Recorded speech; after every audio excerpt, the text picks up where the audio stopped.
A man critically injured after being hit by a car in Rochester Hills earlier this month has now died. 72-year-old Stephen Singleton was out for his morning walk when tragedy struck at Rochester Road in Avon. The driver, an undocumented immigrant with a valid license, was released as he awaits a federal court hearing, but no charges have been filed for the accident. Tonight, 7 News Detroit reporter Brett Cast is raising the voice of the victim's family. What was right here in this intersection, 6:45 a.m. on November 3rd, that 72-year-old Steve Singleton was walking when he was hit by a car and later died. Now, the Oakland County Sheriff's Office is not sharing details on what happened in this crash as they're still investigating, but at least one witness told me that she saw the driver run a red light. And so I was sitting at the table, reading my Bible, waiting for him to come back. And he left at about 6, maybe 6 o'clock or so.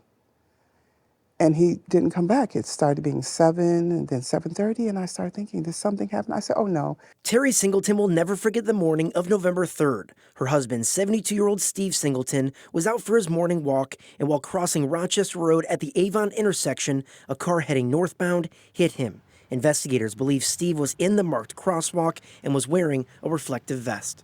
Initially, he was talking.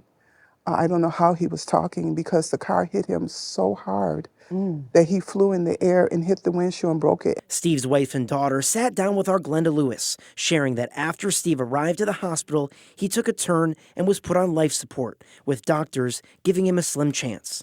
I remember thinking to myself that my dad was so strong that he just doesn't know my dad. That's right. He just didn't know that all the things that my dad did to help people. Steve, who had 4 children, 16 grandkids, and 4 great-grandkids, was a former WXYZ employee back in the 80s.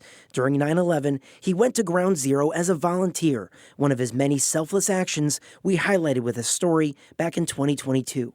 I started tearing because I couldn't find survivors. We would find people that were perished, but we couldn't find survivors. The Oakland County Sheriff's Office says the driver who hit him, a 28-year-old from Colombia, was in the country illegally, but had a valid Colombian driver's license, which is recognized in Michigan.